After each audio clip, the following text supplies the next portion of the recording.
ہم عشق رسول پر باتیں اس لیے زیادہ کرتے ہیں کہ ہمارے حضور نے خود فرما دیا ہے تم میں کوئی شخص اس وقت تک مومن نہیں ہو سکتا جب تک میں اس کے نزدیک اس کے باپ سے زیادہ، اس کی ماں سے زیادہ اور اس کے سارے لوگوں سے زیادہ محبوب نہ ہو جاؤں۔ سبحان اللہ۔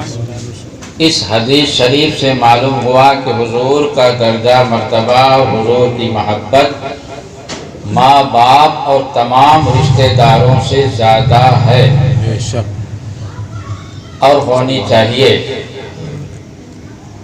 حدیث شریف کے الفاظ جس کا مفہوم میں نے بیان کیا اس طرح ہے، فَلَا وَرَبِّكَ لَا يُؤْمِنُونَ فَلَا وَرَبِّكَ لَا يُؤْمِنُ أَحَدُكُمْ حَتَّى أَكُونَ أَحَبَّ إِلَيْهِ مِنْ وَالِدِهِ وَوَلَدِهِ وَالنَّاسِ أَجْمَعِينَ۔ اس طرح الفاظ سے مفہوم میں نے بیان کر دیا۔ یہ حدیث شریف بخاری شریف کے جلد اول صفحہ نمبر 7 پر ہے اور مسلم شریف کے جلد ثانی صفحہ نمبر 49 پر ہے۔ بے شک۔ تو اس سے معلوم ہوا کہ حضور کا درجہ و مرتبہ ہمارے ماں باپ سے بھی زیادہ بڑھ کر ہے، اور صرف سن لینے سے نہیں ہوگا، واقعی دل میں محبت ہونی چاہیے، تب اللہ کی مدد ہمارے شامل حال رہے گی۔ بے شک۔ تو میں نے جس آیت کریمہ کی تلاوت کا شرف حاصل کیا، وَمَا قَدْرُ اللَّهَ حَقَّ قَدْرِهِ، ان لوگوں نے اللہ کی قدر نہ کی جیسا کی قدر کرنا چاہیے۔ ان لوگوں نے اللہ کی قدر نہ کی جیسا کی قدر کرنی چاہیے۔ اس کا شانی نزول یہ ہے کہ ایک بار بارگاہ رسالت میں ایک پادری کچھ لوگوں کے ساتھ، کچھ لوگوں کو اپنے جو اس کے مقربین تھے، مخصوص ساتھی تھے، ان کو لے کر بارگاہ رسالت میں حاضر ہوا، اور حضور صلی اللہ علیہ وسلم بیٹھے ہوئے تھے اور صحابہ سے باتیں کر رہے تھے، حدیث شریف سنا رہے تھے۔ وہ اچانک آیا اور اچانک آنے کے بعد حضور سے کہتا ہے میں آپ سے مناظرہ کرنا چاہتا ہوں۔ تو ظاہر سی بات ہے جو مناظرے کے اصول جانتا ہے اس کو پتہ ہے کہ مناظرہ اچانک نہیں کیا جاتا۔ مناظرہ کوئی ناشتہ تو ہے نہیں کہ اچانک رکھ دو، ایک تو بسکٹ آدمی اٹھا لیا۔ مناظرے کے لیے تیاری ہوتی ہے، تاریخ متعین ہوتی ہے، شرائط ہوتے ہیں۔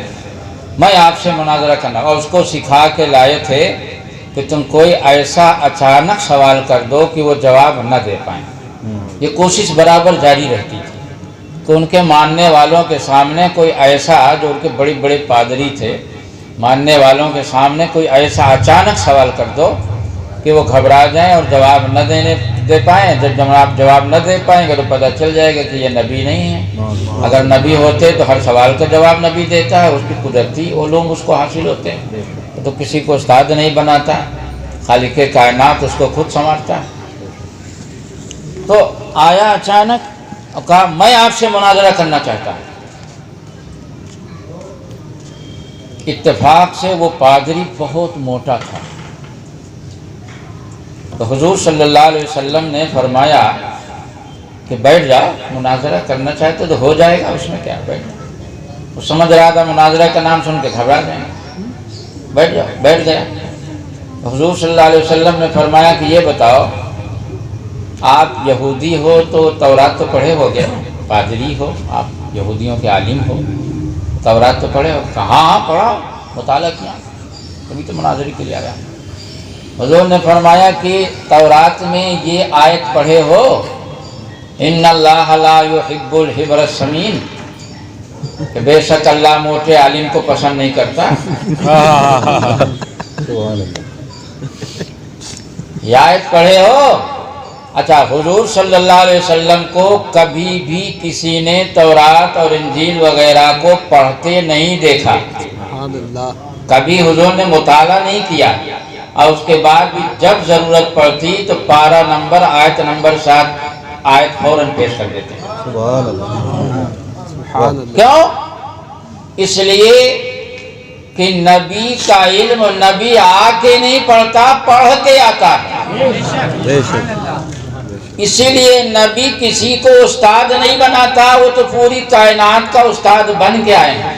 سبحان اللہ میرے حضور معلم کائنات ہیں، الرحمن علم القرآن، رحمان نے انہیں قرآن پڑھایا، تو جسے خالق کائنات پڑھائے وہ مخلوق سے کیا پڑھے؟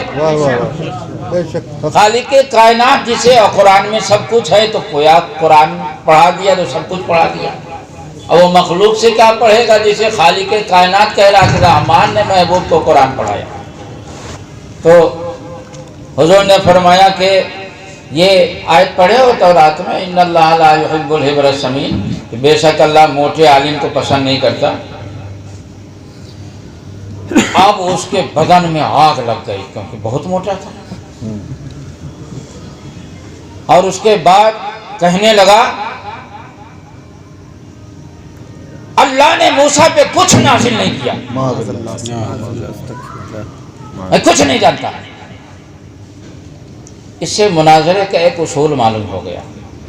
حضور نے مناظرے کا ایک اصول بتایا کہ جب ہر دھرم مناظرے کے لیے آئے تو ایسی بات بول دو کہ اس کے بعد میں بدن میں آگ لگ جائے، جو یاد کر کے آئے سب بھول جائے۔ سب بھول گیا، یہاں تک کہ جس کتاب کی حمایت میں مناظرہ کرنے آیا تھا اس کتاب کا بھی انکار کر دیا۔ آگے اسی آیت میں ہے وما قدر اللہ قدر اذ قالوا ما انزل اللہ علی بشر من شیء،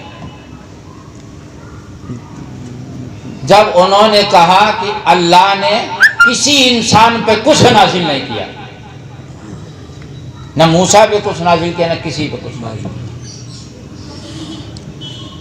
یہ تو اس آیت کا شان نزول ہے۔ اب آپ حضرات بھی تھوڑا سا گھبرا رہے ہوں گے کہ مفتی صاحب نے شان نزول میں جو تورات کی آیت پیش کی ہے وہ تو بڑی عجیب و غریب ہے، کیونکہ بہت سے علماء موٹے ہوتے ہیں۔ ہمارے شہر میں بھی ایسے ایسے موٹے ہیں گر جائیں تو دب جائیں، حالانکہ وہ نہ حافظ ہیں نہ قاری ہیں نہ مولوی ہیں نہ عالم ہیں، مگر سب کچھ بنتے ہیں، موٹے بہت ہو گئے ہیں۔ تو اس کی وضاحت میں کر دوں کہ یہاں پر اس آیت کو جو حضور نے پیش کیا ہے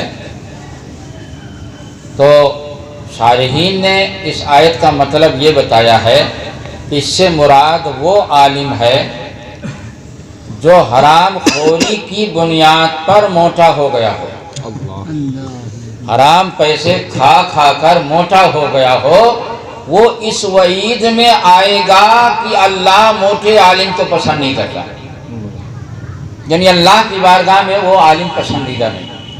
حرام پیسے کی بنیاد پر اس نے عائش پرستی کی ہو اور موٹا ہو گیا۔ اب آپ نظر اٹھا کے دیکھ لیں۔ باقی اگر فطری طور پر کوئی موٹا ہو گیا ہو، کچھ لوگ ایسے ہوتے ہیں پیدائشی طور پر وہ بچپن ہی سے تگڑے ہوتے ہیں، موٹے ہو گئے ہوں، تو ان سے متعلق یہ آیت نہیں ہے۔ یا کوئی مرض ہو جاتا ہے اس کی وجہ سے بدن پھول جاتا ہے تو وہ بھی اس سے مراد نہیں ہے۔ اور یہ نقطہ نکالا ہے شارحین نے اسی آیت سے، کیونکہ جو پادری آیا تھا وہ رشوت لے کے غلط مسئلہ بتاتا تھا اور رشوت کے پیسے سے حرام کھا کھا کے موٹا ہو گیا تھا۔ یہ آیت خاص اسی کے بارے میں تھی، اسی لیے تو اس کو مرچی لگی، دل ملا گیا اور کہنے لگا کہ کسی انسان پر اللہ نے کچھ نازل نہیں کیا، میں کچھ نہیں مانتا۔ یعنی ساری کتابوں کو انکار کر دیا، تورات کا بھی انکار کر دیا۔ اب اس کا نتیجہ یہ ہوا صاحب کہ جو ساتھ میں اس کے گئے تھے حواری اور اس کے متعلقین، حضور صلی اللہ علیہ وسلم کو کچھ کہنے کی ضرورت ہی نہیں پڑی، وہ خود ہی چلانا شروع کر دیا، ارے یہ تو کافر ہو گیا، یہ تورات کا انکار کر دیا، یہ کافر ہو گیا، خبیث کو چلو گھسیٹ کے لے چلو یہاں سے، ہم لوگ تو کچھ کرنے آئے تھے، یہ تو الٹا ہمارے ہی دین کو جو ہے کتابوں کا انکار کر دیا، کہہ رہا اللہ نے کسی پر کچھ نازل نہیں کیا، وہ خود ہی پکڑ کے گھسیٹ لے گئے۔ مناظرہ ہو تو ایسا ہو، خود اپنے ہی لوگ اس کو پکڑ گھسیٹ لے گئے اور کہنے لگے یہ تو کافر ہو گیا۔ حضور کے پاس وہ آیا تھا کہ ہم تم کو غلط ثابت کریں گے، تم ہم کو غلط ثابت کرو، اس کے ماننے والے اس کو خود غلط ثابت کریں، اور ایک آیت اسی کی کتاب تورات سے پیش کیا حضور نے۔ اب میں جو اس آیت سے کچھ ایک نقطے آپ کے ذہن میں اتارنا چاہتا ہوں، اس کی طرف آتا ہوں۔ شان نزول سے یہ معلوم ہوا کہ بات کرنے والا صرف ایک آدمی تھا ادھر سے، پادری۔ بات مناظرے میں سب نہیں کرتے ہیں، مناظرے میں ایک آدمی بات کرتا ہے دونوں طرف سے، ایک آدمی ادھر سے ایک آدمی ادھر سے۔ باقی اگر کوئی بات کرنا چاہتا ہے تو اپنے مناظر کی مدد کرے، اس کو پرچی لکھ کے دے دے، اس کے کان میں اپنا اصول بتائے، لیکن بات بیچ میں نہیں کر سکتے، یہ اصول ہے۔ ایک آدمی ادھر سے بات کر رہا تھا اور ایک آدمی ادھر سے بات کر رہا تھا، دونوں طرف سے۔ مگر خدا نے اس کے بعد جب آیت نازل کی تو اس میں کیا ہے؟ وما قدر اللہ حق قدرہ، ان لوگوں نے، غور کیجئے بات ایک کر رہا ہے اور خدا کیا کہہ رہا ہے؟ ان لوگوں نے۔ بات کرنے والا واحد ہے، سنگولر، اور سیگا قرآن کا پلورل۔ سبحان اللہ، سبحان اللہ۔ اس میں راز کیا ہے؟ نقطہ کیا ہے؟ نقطہ یہ ہے کہ اگر میرے محبوب کی جس نے گستاخی کی وہ تو گستاخ ہی ہے، جو اس کے ساتھی ہیں اس کا ساتھ دیتے ہیں وہ بھی گستاخ ہیں۔ سبحان اللہ، سبحان اللہ۔ بات کرنے والا سنگولر ہے، واحد ہے، اکیلا ہے، منفرد ہے، مگر جواب میں خالق کائنات جمع کا صیغہ استعمال کر رہا، پلورل کا سینٹنس ہے۔ ان لوگوں نے خدا کی وہ قدر نہ کی جو کرنی چاہیے۔ اب دوسرا نقطہ ایک اور اس آیت سے آپ کے ذہن میں اتار دوں۔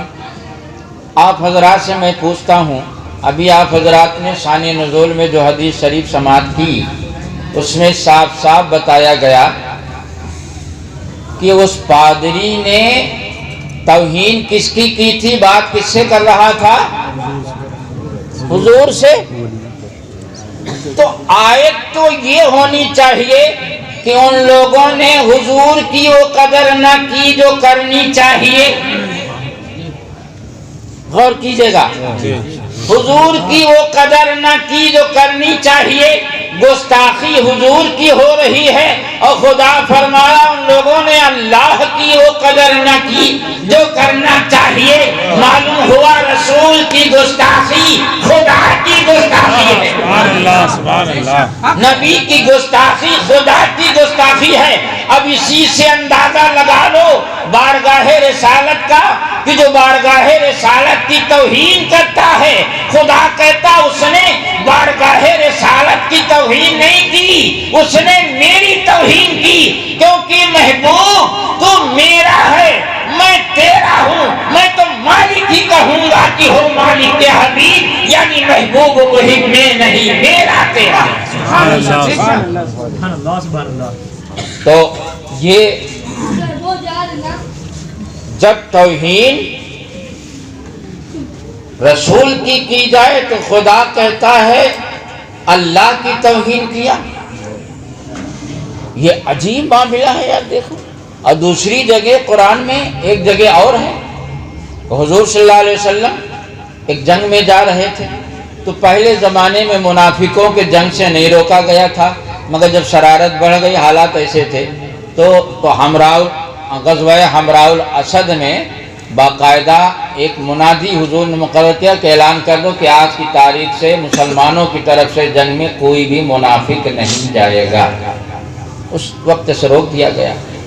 تو راستے میں سفر کر رہے تھے تو لوگ تھک گئے، پیدل سفر کرتے تھے، گھوڑوں سے تھک جاتے تھے، تو کچھ درخت تھے سائے دار، تو حضور نے فرمایا کہ یہیں پر رک جاتے ہیں، یہیں پر کھانا پینا کھائیں گے، یہیں پر نماز پڑھیں گے، آرام کریں گے، تو اس کے بعد پھر سفر کریں گے آگے کا۔ تو کوئی کسی پیڑ کے نیچے، کچھ لوگ کسی پیڑ کے نیچے، کچھ لوگ کسی پیڑ کے نیچے اپنی اپنی چادر بچھا کے آرام کرنے لگے۔ تو یہ منافق جو تھے، گڑ بازی ان کی پرانی عادت ہے، تو یہ ایک پیڑ کے نیچے الگ سے بیٹھے اور اس پیڑ کے نیچے بیٹھ کر آپس میں مشورہ کرنے لگے اور مذاق کرنے لگے، اور حضور صلی اللہ علیہ وسلم کی طرف اشارہ کر کر کے بتائیے ان کا خیال دیکھو، ان کا گمان اور خیال یہ ہے کہ ہم قیصر و کسریٰ کو فتح کر لیں گے۔ بتائیے ان کے ماننے والوں کے پاس کسی کے سر میں ٹوپی ہے تو پیر میں چپل نہیں ہے، کسی کے پیر میں چپل ہے تو سر میں ٹوپی نہیں ہے، کسی کے بدن پہ لنگی ہے تو کرتا نہیں ہے، کسی کے پیٹ میں کھانا نہیں تو بھوک کے مارے پیٹ میں پتھر باندھے ہوئے ہے کہ کمر نہ جھک جائے۔ یہ حالات ان کے ہیں۔ بتائیے قیصر و کسریٰ کتنے ترقی یافتہ، ان کے پاس لاؤ لشکر، اسلحے، انتظامات، اسباب، ذرائع، وسائل، ان کا مقابلہ یہ کیسے کر لیں گے؟ ایک بول رہا تھا باقی ہنس رہے تھے۔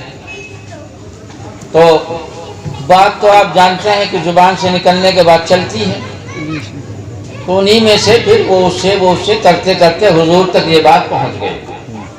تو حضور صلی اللہ علیہ وسلم نے ان لوگوں کو بلایا اور بلانے کے بعد پوچھا کہ کیا تم لوگ اس طرح بول رہے تھے کہ ان کے پاس نہ اسباب ہیں، نہ ذرائع ہیں، نہ وسائل ہیں، نہ انتظام ہے، نہ فوج ہے، نہ کچھ ہے؟ یہ قیصر و کسریٰ اتنے ترقی یافتہ بادشاہوں کا مقابلہ کیسے؟ ارے وہ جب چاہیں گے ان کو کچل دیں گے حملہ کر کے، یہ کیسے ان کا مقابلہ کریں گے؟ اور یہ سب بول بول کے تم لوگ ہنس رہے تھے، مجھ کو یہ خبر ملی۔ ارے حضور وہ اصل میں ہم لوگ آپ کی محبت ہی میں بول رہے تھے، جیسے آج دیکھیے نا عقائد ان کے کھول کے رکھ دو، ارے وہ پتہ نہیں کیا مقصد تھا اور کیا مطلب ہے اور کیا آپ کیا جانے ہیں، وہ تو سمجھتے رہے ہوں گے۔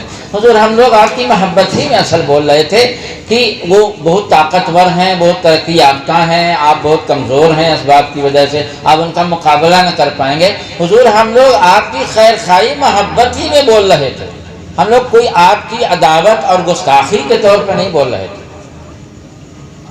یہ سوال و جواب ہو گیا۔ اب وہ کیسے بول رہے تھے، کیا بول رہے تھے، حالات کیا تھے، یہ جواب حضور کو دینا چاہیے نا، یہ جواب حضور کو دینا چاہیے کہ اچھا چلو ٹھیک ہے، یا یہ کہ نہیں تم لوگوں کا مقصد و قرینہ ایسا ہے کہ تم لوگ گستاخی کے دو، جو بھی فیصلہ حضور کو کرنا چاہیے۔ مگر نہیں، اے محبوب آپ فیصلہ نہیں کرو گے، گستاخی آپ کی ہوئی ہے تو فیصلہ میں کروں گا، سبحان اللہ سبحان اللہ، کیونکہ آپ فیصلہ کرو گے تو حدیث بنے گی، خدا فیصلہ کرے گا تو قرآن بن جائے گا۔ سبحان اللہ، اے محبوب فیصلہ میں کروں گا۔ اور جبرائیل علیہ السلام آیت لے کے نازل ہو گئے، قل اب اللہ وآیاتہ ورسولہ کنتم تستہزئون لا تعتذروا قد کفرتم بعد ایمان۔ یہ آیت لے کے نازل ہو گئے۔ یہ عجیب حال ہے، توہین محبوب کی ہو رہی ہے اور جواب محبوب نہیں دے رہا، جواب خالق کائنات دے رہا۔ اس بارگاہ کا اندازہ تو لگاؤ، ارے اس بارگاہ کا اندازہ کون لگا سکتا ہے کہ وہ صبح صادق میں آ جائے تو میلاد النبی بن جائے اور چلا جائے تو معراج النبی بن جائے؟ سبحان اللہ، اس کی شان کا اندازہ کون لگا سکتا ہے؟ اب آیت کریمہ جو نازل ہو اس کا ترجمہ سنو، قل اب اللہ وآیاتہ ورسولہ کنتم تستہزئون۔ اے محبوب آپ فرما دیں، فیصلہ خود فرمایا مگر سنانا ہے محبوب کی زبان سے۔ اے محبوب آپ فرما دیں کہ تم لوگوں نے اللہ کی گستاخی کی، اس کی آیتوں کی گستاخی کی، اس کے رسول کی گستاخی کی، تم کافر ہو گئے، اب بہانے مت بناؤ، تم ایمان کے بعد کافر ہو گئے، بہانے مت بناؤ۔ یہ سورہ توبہ کی آیت کریمہ ہے۔ اب یہاں پر کچھ نکتے آپ کے ذہن میں اتاروں، آپ غور فرمائیں۔ توہین کس کی گئی؟ محبوب کی۔ ان کا گمان یہ ہے کہ ہم روم کو فتح کر لیں گے، ہم فارس کو فتح کر لیں گے، اتنی طاقت ان کے پاس کہاں؟ سوال یہ ہے کہ اگر خیر خواہی میں بول رہے تھے تو ہنس کیوں رہے تھے؟ جو بات خیر خواہی میں بولی جاتی ہے اس میں مذاق نہیں اڑایا جاتا کسی کا، ہنس کیوں رہے تھے؟ اتنی بات تو معمولی آدمی سمجھتا، کیا حضور نہیں سمجھتے تھے؟ مگر اے محبوب آپ سمجھتے ہیں، جواب آپ نہیں دیں گے، میں دوں گا، تاکہ آپ کی محبوبیت کا پتہ چلے اور آپ کے غلام اعلان کر دیں کہ انہیں جانا انہیں مانا، نہ رکھا غیر سے کام، للہ الحمد میں دنیا سے مسلمان۔ سبحان اللہ سبحان اللہ۔ محبوب کی گستاخی ہو رہی ہے تو آیت تو یہ ہونی چاہیے کہ اے محبوب جن لوگوں نے آپ کی گستاخی کی وہ ایمان کے بعد کافر ہو گئے، قد کفرتم بعد ایمانکم، ایمان کے بعد کافر ہو گئے، تو یہ ہونی چاہیے۔ مگر اللہ کیا فرما رہا؟ اے محبوب آپ فرما دیں، قل اب اللہ وآیاتہ ورسولہ، اے محبوب آپ فرما دیں کہ تم لوگوں نے اللہ کی گستاخی کی، رسول کی گستاخی کی اور اس کی آیتوں کی گستاخی کی۔ معلوم ہوا کہ جب نبی کی کوئی گستاخی کرتا ہے تو گستاخی کے بعد پھر قرآن کے ماننے کا دعویٰ کرتا رہے۔ نبی کی جو گستاخی کی گویا اس نے قرآن کی گستاخی کی، اس نے خدا کی گستاخی کی، کیونکہ نبی کی گستاخی، قرآن کی گستاخی، خدا کی گستاخی، خالق کائنات نے اعلان کر دیا کہ جس نے نبی کی گستاخی کی اب نہ وہ قرآن کی بارگاہ کے لائق رہا، نہ خدا کی بارگاہ کے لائق رہا، نہ بارگاہ رسالت کے لائق رہا۔ قد کفرتم بعد ایمانکم، ان سے کہہ دو کہ تم اسلام سے خارج ہو گئے ایمان کے بعد۔ تو یہ درجہ اور مرتبہ ان کا ہے۔ قرآن میں خالق کائنات نے خود کیا ان کا درجہ مرتبہ بتایا ہے، ہم ان کی شفاعت کی امید لگائے بیٹھے ہیں، اور شفاعت اسی وقت ان کی نصیب ہوگی ہمیں جب ان کی محبت کے تقاضا کا حق ہم ادا کریں۔ اللہ رب العزت سے دعا ہے کہ اللہ تعالی ہمیں اس کے رسول کا جو چراغ ہمارے سینے میں سو گیا ہے اسے بیدار کرنے کی توفیق عطا فرمائے، اس کے رسول پر ہمیں قائم و دائم رکھے، لحد میں عشق رخ سہ کا داغ لے کے چلیں، اندھیری قبر سنی تھی چراغ لے کے چلیں۔ وآخر دعوانا ان الحمدللہ رب العالمین۔ کھڑے ہو جائیں